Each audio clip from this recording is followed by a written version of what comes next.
ॐ अज्ञानतिमिरान्धस्य ज्ञानाञ्जनशलाकया चक्षुरुन्मीलितं येन तस्मै श्रीगुरवे नमः। श्रीचैतन्यमनोभीष्टं स्थापितं येन भूतले स्वयं रूपः कदा मह्यं ददाति स्वपदान्तिकम्। नमो विष्णुपदाय कृष्णप्रेष्ठाय भूतले श्रीमते भक्तिवेदान्तस्वामिनिति नामिने। नमस्ते सरस्वती देवे गौरवाणी प्रचारिणे निर्विशेष शून्यवादी पाश्चात्य सदारिणे। जय श्री कृष्ण चैतन्य प्रभु नित्यानंद श्री अद्वैत गदाधर श्रीवासादि गौर भक्त वृंद। हरे कृष्णा कृष्ण कृष्ण हरे हरे, हरे राम राम राम हरे हरे। ओम नमो भगवते वासुदेवाय।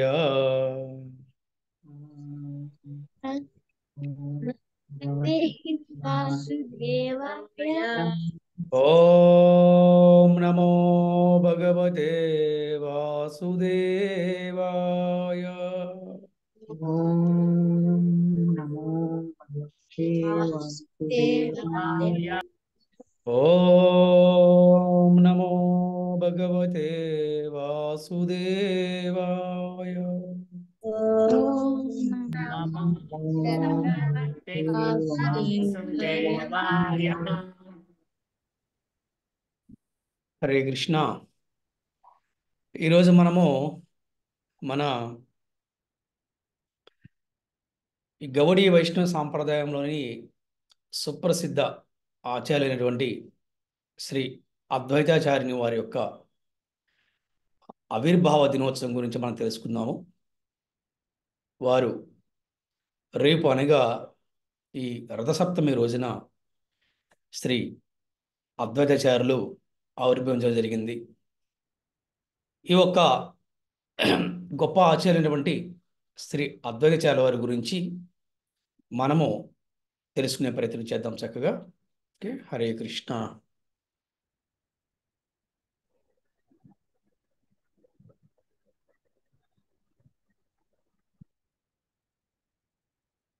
మన క్లాసులో అద్వైతాచార్యులు ఎంతమంది తెలుసు?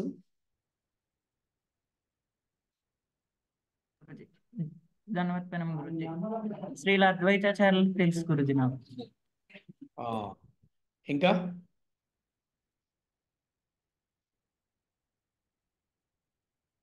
ఓకే. శంకరాచార్యులు గారు కూడా ప్రభుజీ ఉన్నారా? నాకు అంత బాగా తెలియదు. ఇప్పుడు ఎవరైతే జపం చేస్తున్నారో ఈ జపం చేసేటప్పుడు మనము ఈ మొట్టమొదటి మాల ప్రారంభించినప్పుడు జయ శ్రీకృష్ణ చైతన్య ప్రభు నిత్యానంద శ్రీ అద్వైత గదాధర శ్రీవాసాది గౌర భక్త బృంద అంటాం. అంటే పంచతత్వం అన్నమాట. ఈ 5 గురువులు ఉంటారు. మన మందిరాల్లో కనుక మీరు చూస్తే, మనందరము ఆల్టర్లో కనుక చూస్తే, అంటే గర్భగుడిలో కనుక చూస్తే ఒక స్టెప్ మీద ఈ ఆచార్యులు వారి ఫోటో ఉంటుంది అనమాట. అంటే 5 కలిసి ఒకటే ఫోటోలో ఉంటారు. అందులో తెల్లటి గడ్డ ఉన్న ఆయన శ్రీ అద్వైతాచార్యులు అనమాట. వారెవరు, వారు ఎందుకు ఈ భూలోకాన్ని ఆవిర్భవించారు అంటే వారి యొక్క లీలలు ఏంటనే దాని గురించి ఈరోజు మనము చక్కగా తెలుసుకునే ప్రయత్నం చేద్దాం. ఓకే, హరే కృష్ణ. అద్వైతం హరినాద్వైతాదచార్యం భక్తి సంసనా భక్తావతారమీశం తం ద్వైతాచార్యమాశ్రయే. దేవదేవుడైన హరికి అభిన్నుడైన కారణంగా ఆయన అద్వైతుడని పిలువబడినాడు. భక్తి సాంప్రదాయాన్ని ప్రచారం చేసే కారణంగా ఆచార్యుడు అని ఆయన పిలువబడ్డారు. భగవంతుడు భక్త అవతారుడు ఆయనే. అందుకే నేను ఆ ద్వైతాచార్యుని ఆశ్రయిస్తున్నాను అనేది ఈ యొక్క శ్లోకానికి అర్థం అన్నమాట. మనకి పంచతత్వము చూస్తే గనక ఈ పంచతత్వాలో 5 ఆచార్యులు ఉంటారు. ఈ పంచతత్వంలో శ్రీ అద్వైతాచార్యులే శ్రీ చైతన్య మహాప్రభువుల ఆవిర్భావానికి కూడా కారణం. ఇలాగా నిశ్చయమైనటువంటి చైతన్య వృక్షానికి శ్రీ అద్వైతాచార్యులే రెండవ ముఖ్యమైన శాఖ. మనందరూ శ్రీ చైతన్య మహాప్రభువులు ఎందుకు ఆవిర్భవించారంటే ఈ యొక్క భక్తి ప్రచారం చేయటం కోసం, ఈ భక్తులు ఎలా ఉండాలో ఆయన ఆచరించి చూపించడం కోసం శ్రీ చైతన్య మహాప్రభుడు వచ్చారు. ఆ చైతన్య మహాప్రభుడు వారికి శిష్య బృందమే వీరనమాట. ఇందులో రెండవ ముఖ్యమైన శాఖ చైతన్య మహాప్రభు వారికి రెండవ వారు అనమాట అద్వైతాచార్యులు. అలాగే అనేకమైనటువంటి ఇంకా చాలామంది ఈ ఈ వృక్షం అంటే చైతన్య మహాప్రభు వృక్షం అయితే దానికి రెండవ ముఖ్య శాఖ అద్వైతాచార్యులు అయితే దానికి ఎన్నో శాఖలు వచ్చాయి అనమాట. అంటే ఎంతోమంది శిష్యులు కూడా రావడం జరిగింది. ఈ అద్వైతాచార్యుని యొక్క చరిత్రము అద్వైత ప్రకాశము అనే గ్రంథములో వివరంగా చెప్పబడింది. ఇకపోతే ఎందుకు అంటే మన అద్వైతాచార్యులు వారు ఎందుకు అవతరించారు ఈ భూలోకాన అనే దాని గురించి ఇక్కడ మనము తెలుసుకునే ప్రయత్నం చేద్దాం. కలియుగంలో విస్తరించిన పాపాలను చూసి ఎంతో బాధపడిన పరమశివుడు జీవోద్ధారం ఎట్లా జరుగుతుందని విచారపడ్డాడు అనమాట. తెలుసు మనకి కలియుగం అనేది కలహాల యుగము. ఈ కలియుగములో శుభలక్షణాలను హరిస్తూ ఉంటుంది అంటే అందుకని ఈ పాపాలు చూసి పరమశివుడు విచారపడ్డాడు. చివరకు అతనికి శ్రీహరియే దానికి సమర్థులని తెలుసుకొని జీవోద్ధారానికై కారణోదక సముద్ర తీరంలో విష్ణు ప్రార్థన చేశాడు. ఎవరు? పరమశివుడు. శివ ధ్యానానికి ప్రసన్నుడైన మహావిష్ణువు ప్రత్యక్షమయ్యి, శివ, మన దేహాలు భిన్నమైన మన ఇద్దరము ఒకటే అని పలుకుతూ ఒక్కసారిగా అతనిని ఆలింగనం చేసుకున్నాడు. ఆ విధంగా ఆ ఆలింగనము చేసుకోగానే ఆ రెండు దేహాలు ఒకటిగా మారిపోయాయి. ఆ రూపము అద్భుతమైన కాంతితో తేజరిల్లుతూ కృష్ణ కృష్ణ అనే పలకడం మొదలుపెట్టింది. సరిగ్గా అదే సమయంలో ఆకాశం నుంచి ఒక గొంతు వినపడింది, గంభీరమైన గొంతు. ఏంటంటే, ఓ మహావిష్ణు, నేను చెప్పేది సావధానంగా విను. నీవు లభాదేవి గర్భంలో జన్మించు. నేను నదియాలో సచీదేవి జన్మిస్తాను. బలరామాదులు కూడా ఆవిర్భవించి దేవోద్ధారం చేస్తారు అని చెప్పడం జరిగింది. అంటే ఎవరు? భగవంతుడు.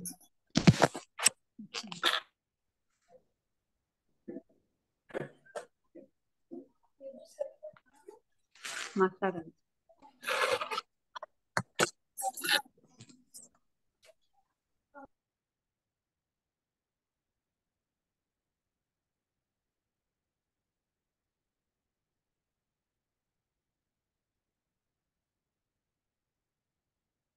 ఈ సచీదేవి జగన్నాథులకు జన్మించింది ఎవరంటే శ్రీ చైతన్య మహాప్రభు.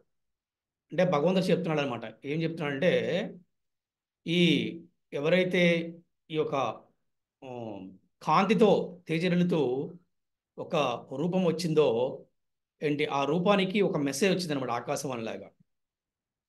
అలా చెప్పారు. ఏమనంటే, నేను చెప్పే సావధానం విను. నువ్వు లభాదేవి గర్భంలో జన్మించు. నేను నదియాలో సచీదేవి జగన్నాథ్ జన్మనిస్తానని, బలరామాదులు కూడా ఆవిర్భవించి జీవోద్ధారం చేస్తారని చెప్పడం జరిగింది.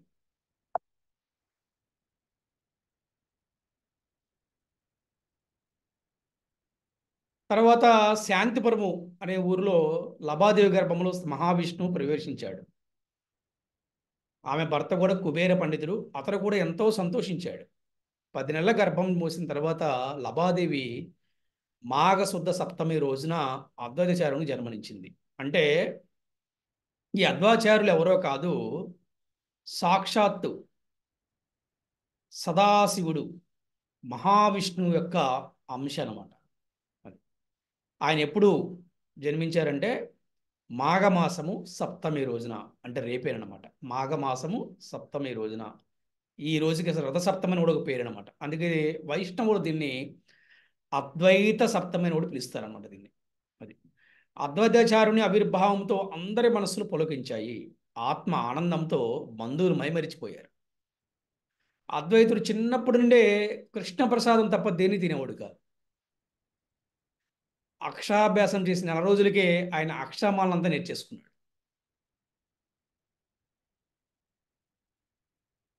ఇకపోతే ఇప్పుడు మనం ఆయన యొక్క బాల్యంలో లీలలు చూద్దాం మనం. అంటే ఇప్పటివరకు మనం ఆయన ఎలా ఆవిర్భవించారు, ఆయన ఎవరు అంశ అనేది గురించి మనం తెలుస్తున్నాం. ఇప్పుడు మనం బాల్యంలో ఆయన ఎటువంటి లీలలు చేశారో మనం చూద్దాం. ఇప్పుడు ఈ బాల్యంలో శ్రీ అద్వైతుల వారు ఎన్నో అద్భుతాలు చూపించారు. ఒకసారి తన తల్లి కోరిక మేరకు ఆయన శ్రీహరిని స్మరిస్తూ పెద్దగా శంఖం ఊదగానే సకల నదులు అక్కడికి కొండ మీద నుండి జలపాతాలు ప్రవేశించాయి. అందులో లవాదేవి స్నానం చేసి తన పిల్లవాడి మహిమను అర్థం చేసుకున్నది. ఇక్కడ మనం చూడాలి ఒకసారి ఆదిశంకరాచార్యుల వారు కూడా తన తల్లి కోరిక మేరకు గంగాదేవిని ఆయన తల్లి దగ్గర తీసుకొస్తారన్నమాట.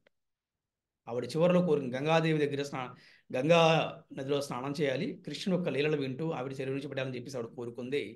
తల్లి కోరికకి ఆదిశంకరాచార్యులు ఆ విధంగా చేయడం జరిగింది. ఇక్కడ చూస్తే అద్వైతాచార్యులు కూడా చూడండి, తన తల్లి కోరిక మేరకు ఏంటి స్నానం చేయడం కోసం ఆయన ఒక్కసారి శంఖమోదంగానే చూడండి, శంఖమోదంగానే జలపాతానికి వచ్చేసాయన్నమాట. నదులన్నీ కూడా సకల నదులు వచ్చేసాయంట. ఇది ఒక లీల. లేకపోతే ఇంకొక లీల ఉందన్నమాట.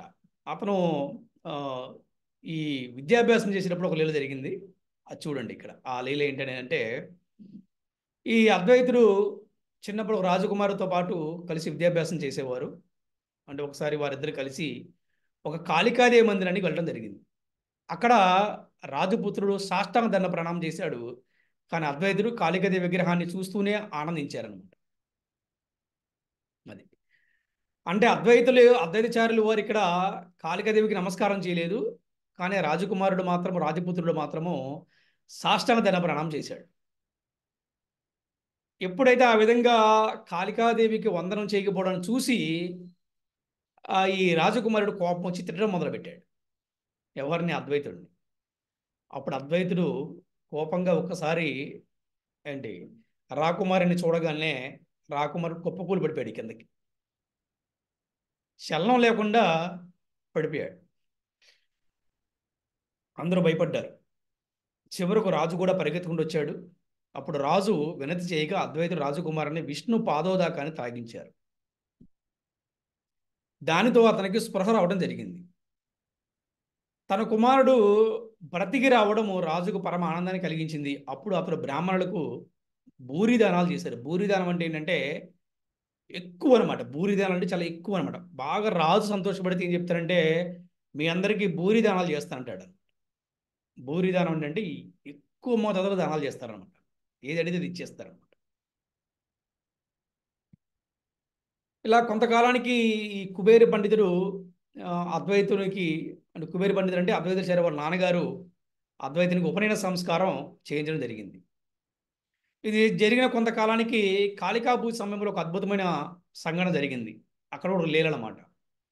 ఈ కాళికాదేవి పూజ సందర్భంగా రాజుతో పాటు అన్ని వర్ణాల వారు అక్కడికి వచ్చారు. అందరూ కూడా నృత్య గీతాలతో మునిగి ఉన్నారు అక్కడ. అప్పుడు అద్వైతులు వచ్చి నేరుగా ఒక ఆసనాన్ని స్వీకరించారు. ఇక్కడ కూడా కాళికాదేవికి నమస్కరించలేదు ఆయన. ఇక్కడ మళ్ళీ కాళిక పూజ కోసం వచ్చారు అందరూ కూడా, కానీ ఇక్కడ కూడా కాళికాదేవికి నమస్కరించకుండా ఆయన నేరుగా అక్కడ ఉన్నటువంటి ఆసనం, అంటే వారికి ఇచ్చిన ఆసనంలో కూర్చోవడం జరిగిందనమాట. ఇది చూసినటువంటి రాజు తప్పుపట్టాడు. దేవికి నమస్కరించకపోవడం సరైన మర్యాద కాదంటూ పలికాడు. అప్పుడు బాల అద్వైతుడు సమాధానం చెబుతూ, పరబ్రహ్మమే దేవాది దేవుడు, కేవలము అతడైన ఆరాధదైవం. నానా రకాల సిద్ధాంతాలని అనుసరించేవారు బ్రహ్మకు గురవుతారు అని, స్థిరబుద్ధి కలిగిన వారు కేవలం దేవాదేవుని అర్చిస్తారు అని అంటం జరిగింది. అంటే ఒక్కసారి నాకు భగవంతుడే అన్ని అనుకునే వాటికి ఇటువంటి వర్తించవు అన్నమాట. ఇక వేరే దేవీ దేవతలకి నమస్కారాలు, ప్రణామాలు అనేది దాని గురించి అంత పెద్దగా ఆసక్తి ఉండదు. అలానే వాళ్ళని అఘోరపరచడం కాదు. ఇప్పుడు మనం చూసాం రాజకుమారుడితో పాటు కాళికాదేవి మందిరానికి వెళ్ళాడు. అక్కడ దర్శనం చేసుకుని ఆవిడ చూసి ఆనందపడ్డాడు ఆయన. అంటే భౌతికంగా చూసే వాళ్ళకి ఎలా ఉంటుందంటే ఈయనేంటి నమస్కారం చేయలేజేపు అనుకుంటారు. కానీ ఆయన భావం చూసారా, ఆయన భావం చాలా గొప్పదనం. ఆయన భావం ఏంటంటే కాళికాదేవిని చూసి ఆనందపడ్డారు. అలా ఇక్కడ ఏం చెప్తున్నాడంటే పరబ్రహ్మమే దేవాది దేవుడు, ఈ స్థిర బుద్ధి కలిగిన వారు ఏం చేస్తారు, దేవాదేవుని అర్చిస్తారు అని అన్నారు అనమాట. అలాగా ఈ తన పుత్రుని మాటలను వినిన కుబేర పండితుడు అలాగే రాజు వాక్యాన్ని సమర్థిస్తూ కొంత వాదన చేశాడు. అంటే రాజుని సమర్థిస్తూ ఆటోమేటిక్గా రాజుని సమర్థిస్తారు కాబట్టి సమర్థిస్తూ వాదన చేయడం జరిగింది. అప్పుడు తండ్రి కొడుకుల మధ్య కొంత సంవాదం కూడా జరిగింది అన్నమాట. అయితే తండ్రిని ఎదిరించడం సంస్కారం కాదని ఆయన అద్వైతాచార్యులు కాళికాదేవికి నమస్కరించడానికి సిద్ధపడ్డారు.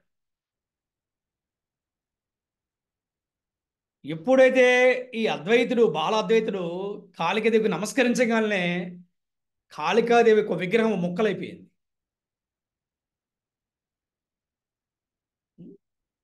హరే కృష్ణ కృష్ణ కృష్ణ హరే హరే, హరే రామ రామ రామ హరే హరే. తన ప్రభువే తనకు మొక్కరాన్ని సహించలేకపోయిన కాళికాదేవి ఆ విధంగా తానే పగిలిపోవడం అందరికీ ఆశ్చర్యాన్ని కలిగించింది. అద్భుతమైన ఈ సంఘటన అందరిలోనూ అద్వైతుని పట్ల విశేషమైన ఆదరభావాన్ని కలిగించింది. సో మనము ఎప్పుడు కూడా కొంతమంది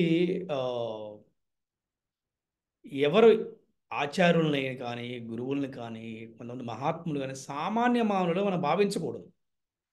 అంటే వారు మనతో పాటు ఉంటారు, మనలాగానే జీవిస్తారు, కానీ వారు సామాన్యమైన వాళ్ళు కాదు.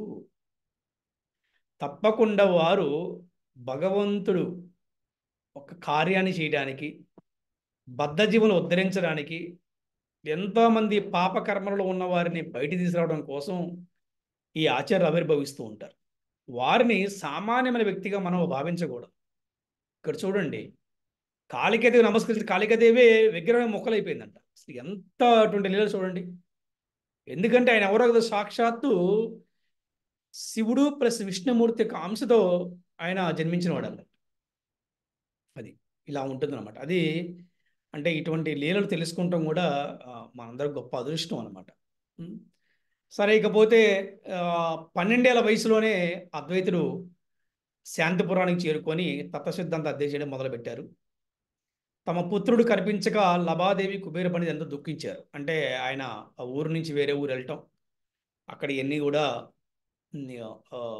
సిద్ధాంతాలని అధ్యయనం చేయడం మొదలుపెట్టాడు. తల్లిదండ్రులు సహజంగానే బాధపడతారు, ఎక్కడున్నాడు ఏంటని చెప్పేసి. తమ ఇష్టదైవమైన గోపాలను ఎంతో ప్రార్థించారు, ఉపవాసాలు చేశారు. అప్పుడు గోపాలుడే అద్వైతుని గురించి రహస్యాన్ని ఆ దంపతులు వివరిస్తాడనమాట. గోపాలుడు అంటే మనకు తెలిసిందే కృష్ణుడు అనమాట. ఆ విధంగా దంపతులు వివరించడం జరిగింది. అప్పుడు వారి పుత్రుడు సాధారణ వ్యక్తిని కాడని, భగవంతుడే భక్తుని రూపంలో అవతరించాడని, ఇప్పుడు గంగా తీరంలో సుఖంగా ఉన్నాడని, త్వరలోనే అతని నుండి సందేశం వస్తుందని తెలిసి వారు ఆనందించారు. ఇంతలో అద్వైత నుండి వారికి ఒక లేఖ వచ్చింది. అప్పుడు అన్ని విషయాలు అర్థమైన ఆ దంపతులు తమ కుమారుని దగ్గరికి వెళ్ళిపోయారు. తర్వాత తల్లిదండ్రుల సలహా మేరకు అద్వైతుడు ఒక బ్రాహ్మణుని దగ్గర వేదాధ్యాయానికి సన్నద్ధుడయ్యాడు. 2 ఏళ్లలోనే సకల వేదాధ్యాయాన్ని ఆయన పూర్తి చేశారు. ఆ సమయంలో ఒక అద్భుతం కూడా జరిగింది. ఇది కూడా ఒక పెద్ద లీలనమాట. మనకి 2 ఇన్సిడెంట్స్ ఇంతకుముందు మనం చూస్తేనేమో ఆది శంకరాచార్యులు వారు ఏ విధంగా అయితే వారి అమ్మగారి కోరిక మేరకు, తల్లిగారి కోరిక మేరకు గంగాదేవిని తీసుకొచ్చారో, ఇక్కడ అద్వైతాచార్యులు వారు కూడా వారి తల్లి కోరిక మేరకు శంఖవదన సకనదులు కూడా వచ్చాయన్నమాట. ఇక్కడ మళ్ళీ ఇంకో లీల చూస్తే కనుక ఇది చెవుడు చాలా మంచి ఆసక్తి ఉంటుంది ఈ లీల. ఎప్పుడైతే ఈ బ్రాహ్మణుడు ఈ శిష్యులందరినీ కూడా కలిసి ఒక చోటకి వెళ్ళడం జరిగింది. అక్కడ ఆ ఒక్క కొలను ఏమంటారు దాన్ని, కుండం అంటే ఏంటి, ఒక కోనేరు లాంటిది అనమాట ఏంటి. అక్కడ ఆయన శిష్యులతో అన్నాడు, మీలో ఎవరైనా అక్కడ కలువ పువ్వు ఉంది, ఆ కుండంలో కలువ పువ్వు ఉందన్నమాట, ఆ కలువ పువ్వుని తీసుకొని రాగలరని ప్రశ్నించారు. అప్పుడు అందరూ అన్నారు, అది తీసుకురావడం ఎవరికి సాధ్యపడే విషయం కాదు. ఎందుకంటే అక్కడ ఏమున్నాయంటే ఎన్నో ముళ్ళ చెట్లు ఉన్నాయి, అంతేకాకుండా నల్ల తాచుపాములు ఉన్నాయి అక్కడ. అక్కడికి వెళ్ళి తీసుకురావడం ఎవరి వల్ల కాలేదన్నమాట. అంటే ఎవరు కూడా మేము వెళ్ళలేమండి, అది సాధ్యపడే కాదని చెప్పడం జరిగింది శిష్యులందరూ కూడా. అప్పుడు అద్వైతుడు వెళ్ళి, గురువుగారు మీరు ఆజ్ఞాపిస్తే నేను తీసుకొస్తానని ధైర్యంగా చెప్పాడు అనమాట. అప్పుడు ఆ గురువు చెప్తున్నాడు, నువ్వు గమనించావా, ఆ కుండలంలో అక్కడ ఆ ప్లేస్లో ముళ్ళ చెట్లు ఉన్నాయి, నల్ల త్రాసులు ఉన్నాయి, దీన్ని గమనించావా అని గురువు ఆయనకి గురి చేశాడు. అప్పుడు అద్వైతుడు గురువు కొరకు ఒక్కసారిగా కుండంలోకి దూకేశాడు అనమాట. దూకేసి కలుపుని తీసుకొచ్చాడు. అందరూ ఆశ్చర్యపోయారు, గురువు కూడా ఆశ్చర్యపోయాడు. అంతటి అద్భుతమైన కార్యం చేయడం మానవులకు సాధ్యం కాదు. అతనికి ఏమైనా శక్తులు ఉన్నాయని గురువు ప్రశ్నించాడు. అప్పుడు అద్వైత చెప్పాడంట, శ్రీహరిని మదిలో నిలుపుకుని వారికి అష్టసిద్ధులు వాటంతట అవే సిద్ధిస్తాయని అద్వైతులు సమాధానం ఇచ్చారు. హరే కృష్ణ. ఇక్కడ మనం మహాభారతంలో ఒక లీల గుర్తుకు వస్తుంది మనకి, గురు శిష్యుల మధ్యలో. ఎవరైనా చెప్పండి ఆ లీల ఏంటిది? ఎవరైనా ట్రై చేస్తారా? మన క్లాస్ ఆ లీల చెప్పగలుగుతారు ఎవరైనా? అంటే అర్జునుడు ద్రోణాచార్యుడిని కాపాడడానికి నదిలో దూకుతాడు. చూడండి, అర్జునుడు ద్రోణాచార్యుని కాపాడితే నదిలో దూకుతాడు. ముసలి వస్తుంది అంటే ఏంటండి, అక్కడ 100 మంది కౌరవులు, ఒక కుమారుడు, 5 పాండవులు, ఇంతమంది ఉన్నప్పటికీ కూడా ఎవరు కూడా బయట నుంచి గురువుగారు గురువుగారు గురువుగారు అంటున్నారు, ఎవరు కూడా కాపాడలేకపోతున్నారు. ఆ ముసలి బారి నుంచి అర్జునుడు ఏం చేశాడు? దూకేశాడు అనమాట. అది గురుభక్తి అంటే. నిజమైన గురుభక్తి అంటే అదనమాట. గురువుకి అటువంటి భక్తి చేయాలి. గురువు కోసం ఎటువంటి త్యాగం చేయడానికైనా కూడా సిద్ధపడాలని సాక్షాత్తు భగవంతుడే ఒక భక్తుడి అవతారంలో వచ్చినా కూడా గురువుగా ఏ విధంగా ఆయన గురువుగా ఏ విధంగా గురువుకి ఏ విధంగా ఆయన గౌరవం ఇచ్చారు, గురువుకి ఏ విధంగా సేవ చేశారు అని ఆచరించి మనందరూ చూపించారన్నమాట భగవంతుడు. అందుకని చెప్తారు ఇక్కడంటే, శ్రీహరిని మదిలో నిలుపుకున్న వారికి అష్టసిద్ధులు వాటంతా అవే సిద్ధిస్తాయంట. ఈ శిష్యుడు తెలిపిన తత్వసారాన్ని విని గురువు ఆనందించాడు. తనకి అంతటి జ్ఞానవంతుల శిష్యులు లభించిన తన అదృష్టంగా భావించిన గురువు తన శిష్యుడు సాధారణ మానవుడు కాదని సాక్షాత్తు భగవంతుడని భావించాడు. చూడండి, ఒక గొప్ప విషయం ఏంటంటే, ఒక సత్యం ఏమిటంటే, ఒక వ్యక్తి తన జీవితంలో గురువు కావాలని ఏ విధంగా నిరంతరం ప్రార్థిస్తూ ఉంటాడో, నిరంతరం తపిస్తూ ఉంటాడో, అలాగే గురువు కూడా ఒక మంచి శిష్యుడు కావాలని కూడా ఆలోచిస్తూ ఉంటాడు. ఎందుకంటే 100 మంది 1000 మంది అన్నప్పుడు ఒక్క శిష్యుడు చాలు. గురువు గారికి తన కార్యాన్ని కంటిన్యూ చేసేవాడు కావాలి, అంటే తన ప్రచారాన్ని కంటిన్యూ చేసేవాడు కావాలి, వారి యొక్క ఆశయాన్ని కంటిన్యూ చేసేవాడు కావాలి. మనం ఆ విషయంగా చూస్తే మహాభారతంలో ద్రోణాచార్యుడికి అంతమంది శిష్యులు ఉన్నప్పుడు కూడా అర్జునుడికి ఆయన ప్రత్యేకమైనటువంటి ఒక శ్రద్ధ, ప్రత్యేకమైనటువంటి ఆయనకి విద్య కూడా నేర్పించడం మనం చూసాం మనందరం కూడా. అది ఆ విధంగా ఆయన చాలా ఆనందపడ్డారు. అలా గురువుగారు అద్వైతాచార్యుల వారి గురువుగారు చాలా ఆనందపడ్డారు. ఏమంటే, అబ్బా, ఇంతటి జ్ఞానవంతులైన శిష్యుడు లభించడం అదృష్టంగా భావించాడు అనమాట. కానీ ఆయన సాధారణ మానవుడు కాదని సాక్షాత్ భగవంతుడికి తెలిసిపోయింది. ఎందుకు తెలుస్తుంది? గురువులకి తెలుస్తుంది అనమాట. మనకి సాందీపముని దగ్గరికి, సాందీపముని ఆశ్రమానికి వెళ్ళినటువంటి కృష్ణ బలరామను కూడా చూసి సాందీపమునికి అర్థమైంది అనమాట, వీరు సామాన్యమైనటువంటి బాలుడు కాదు అని చెప్పేసి వారికి తెలుసు. ఎప్పుడు అంటే వారికి అర్థమైంది, 64 రోజుల్లో 64 కళలు నేర్చుకున్నారు వాళ్ళు. ఇది చిన్న విషయం కాదనమాట. అది గురువులకి తప్పకుండా ఆ ఒక శక్తి ఉంటుందన్నమాట. ఆ తర్వాత ఇంకా అద్వైతుడు గురువు నుండి అనుగ్రహం తీసుకుని స్వగృహానికి వచ్చాడు. అంటే ఏంటి, ఆయనకి ఉపనయన సంస్కారం జరిగింది. ఆ తర్వాత ఆయన వేదాధ్యయనం చేయడానికి వెళ్ళాడు. ఆయన అక్కడ కూడా ఒక లీల చేశాడు. అక్కడ ఈ యొక్క ఏమంటారంటే, బ్రహ్మచర్య దీక్షలో గురువు దగ్గరికి వెళ్తారు.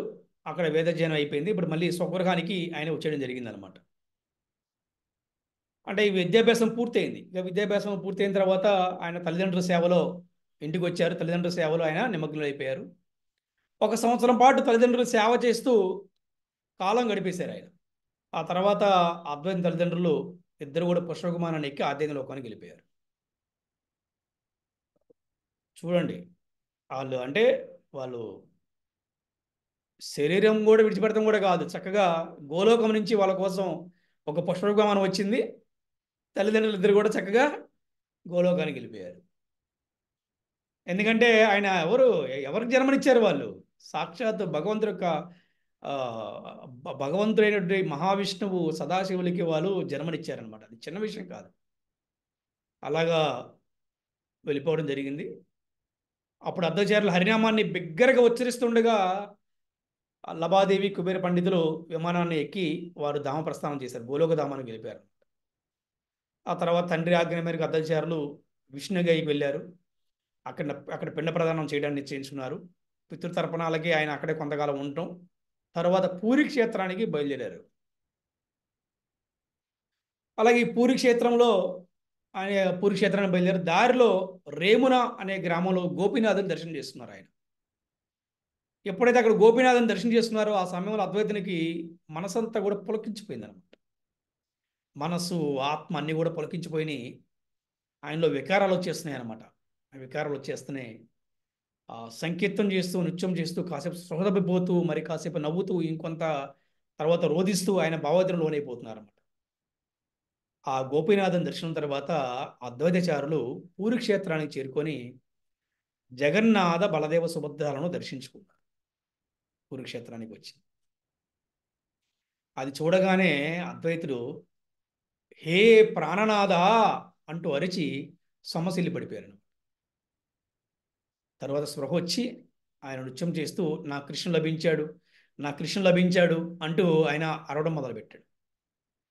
తరువాత జగన్నాథ ప్రసాదం తిరిగిన ఆయనకు ఆ పూరి క్షేత్రం అంతా కూడా భగవత్ప్రేమ విలువతో మునుగు తిన్నట్టు అనిపించింది అనమాట. ఎప్పుడు జగన్నాథ ప్రసాదం తినిన తర్వాత ఆయనకి. ఇంకా ఆ తర్వాత కొంతకాలానికి ఆయన రామేశ్వరానికి బయలుదేరారు. దారిలో ఆయన గోదావరిలో స్నానం చేయడం జరిగింది. అంతేకాకుండా విష్ణు కంచి, శివ కంచి, కావేరి నది, మధురై వంటి తీర్థస్థానాలను దర్శించడం జరిగింది. చివరికి ఆయన సేతుబంధనము, రామేశ్వరము ప్రాంతానికి చేరుకొని దివ్య ఆనందాన్ని అనుభవించారు. అక్కడ రామేశ్వరానికి పూజ చేసిన అద్వైతాచారులు తన్మయత్వంతో కీర్తనలు చేశారు. అక్కడ కూడా ఆయనకి మళ్ళీ ఈ రకమైనటువంటి భావోద్యం వచ్చేసి నా ప్రాణమైన రాముడెక్కడా, రాముడెక్కడా, రాముడెక్కడా అంటూ అద్వైతులు గొంతెత్తి అరవడం అందరినీ ఆశ్చర్యచకితం చేసింది అనమాట. అక్కడ ఇక మళ్ళీ రామేశ్వరం నుండి బయలుదేరిన అద్వైతాచారులు చివరికి ఉడిపి క్షేత్రానికి చేరుకున్నారు.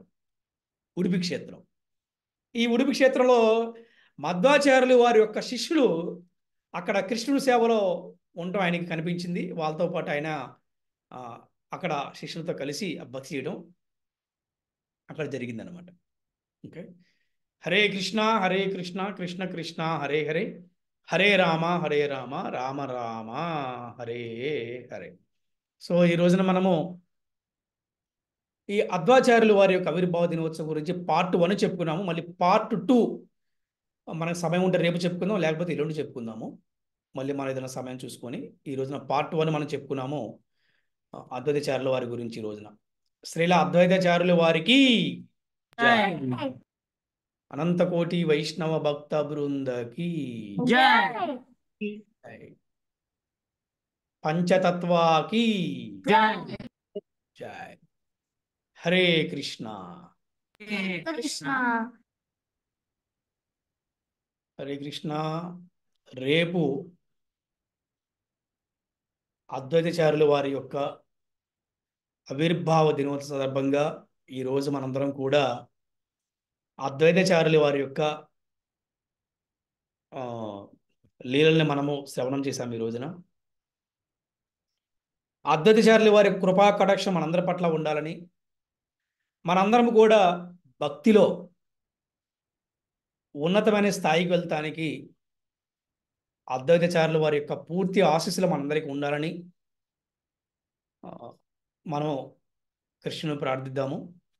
హరే కృష్ణ కృష్ణ కృష్ణ హరే హరే హరే రామ హరే రామ రామ రామ రామ రామ రామ హరే హరే హరే కృష్ణ